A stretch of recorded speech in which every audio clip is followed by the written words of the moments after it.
Tembaga adalah bahan aktif yang ampuh dalam mengatasi jamur, bisa membunuh semua jenis jamur dan bakteri, termasuk juga jamur yang berguna bagi tanaman.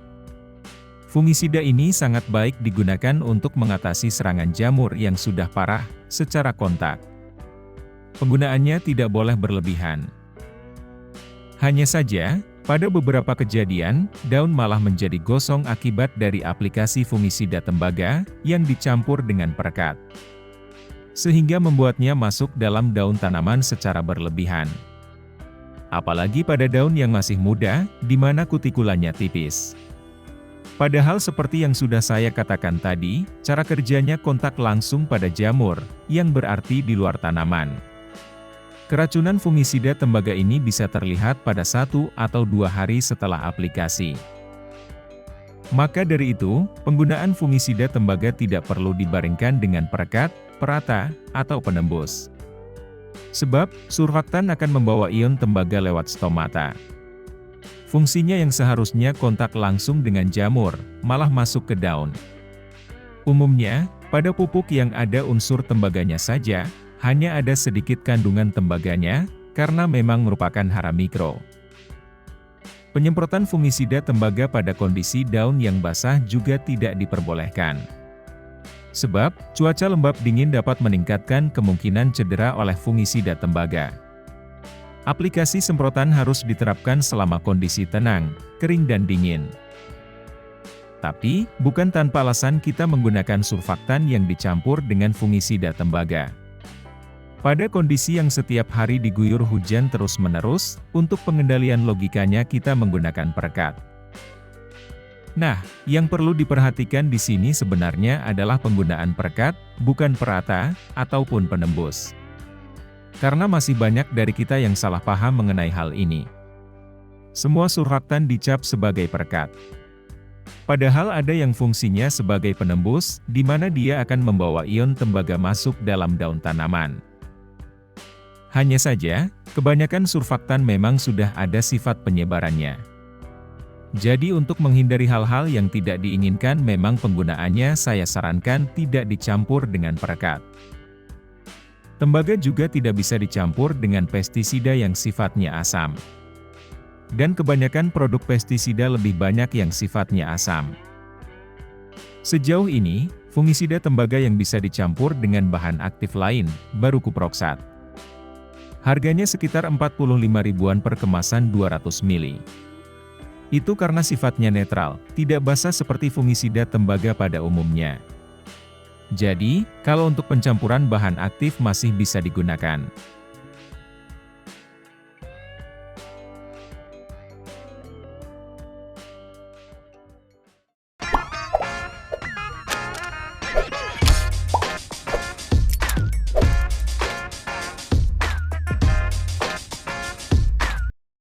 Kalau sudah terlanjur terjadi, maka penggunaan fungisida tembaga kita stop terlebih dahulu.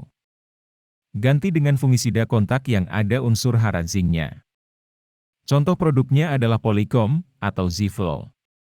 Dua contoh fungisida tadi, selain berfungsi sebagai fungisida, juga ada kandungan unsur zincnya.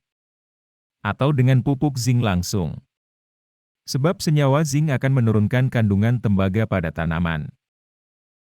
Untuk mencegah ion tembaga masuk secara berlebihan kita gunakan juga kalsium, magnesium, atau silika. Aplikasinya baiknya ketika di awal terlihat ada gejala keracunan tembaga. Ketiga unsur hara tersebut akan menghambat tembaga agar ion tembaga tidak masuk berlebihan pada tanaman, sehingga akan menurunkan kadar tembaga dalam sel jaringan tanaman. Apa saja produk yang bisa digunakan? Berikut rekomendasinya.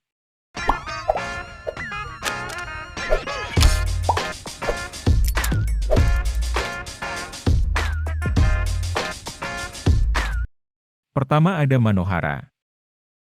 Bentuk kalsium dalam pupuk Manohara adalah kalsium karbonat. Dalam pupuk ini ada 95% kalsium karbonat yang dilengkapi dengan hara mikromagnesium sebanyak 0,19%, seng sebanyak 0,95%, silika 1,34%, besi 88 ppm, dan boron 1,21%. Per 1 kilogram pupuk Manohara harganya 17 ribuan. Aplikasinya bisa dengan cara semprot dalam dosis 3 gram per liter air.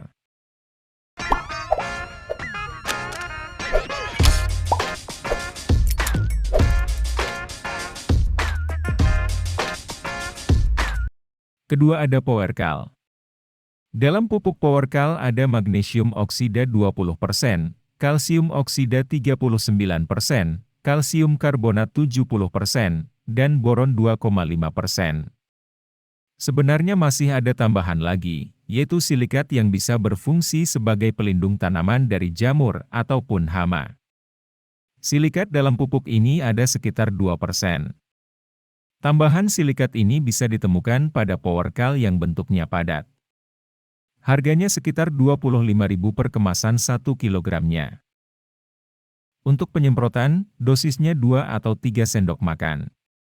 Kalau untuk kocor, pakai 5 sendok atau 6 sendok makan per 10 liter air.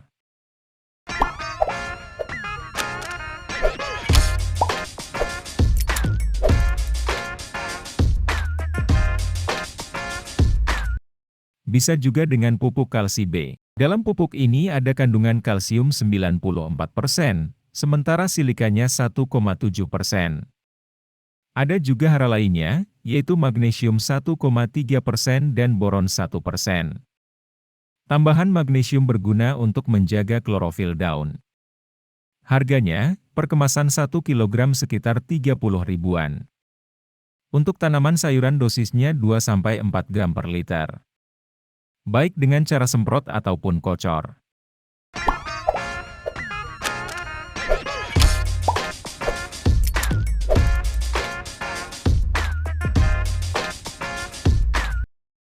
Pilihan selanjutnya adalah pupuk multikalsium. Pupuk multikalsium memiliki kandungan 85% kalsium karbonat, magnesium oksida 7%, boron 5%, dan silika 3%.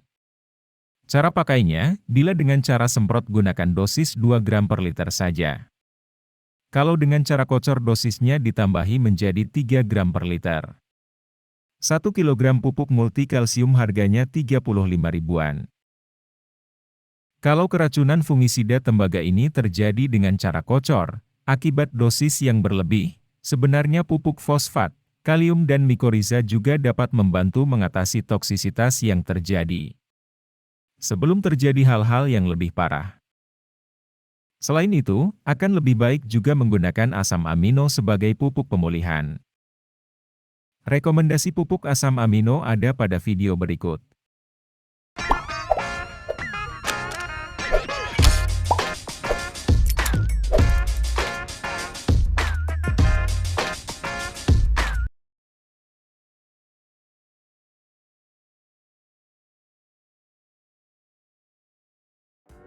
Paling tidak, kita membutuhkan waktu 2 hari untuk melanjutkan spray dengan bahan aktif lain.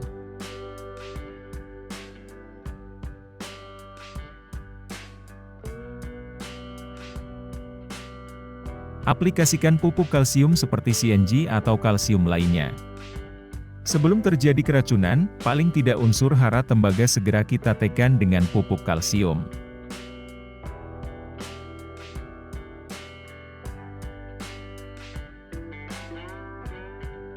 Untuk masalah pencampuran, hal tersebut boleh diaplikasikan.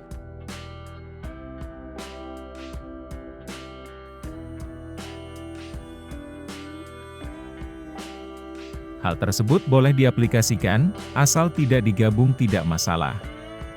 Sebab tidak ada perubahan pH pada larutan. Penyepraiannya baiknya pada pagi hari, atau ketika stomata sedang terbuka. Sampai sini saja pembahasan kita juragan. Tetap was-was dalam menggunakan fungisida tembaga, dan kalau bisa gunakan bahan aktif ini untuk pengendalian saja, bukan untuk pencegahan. Sampai jumpa lagi pada kesempatan berikutnya.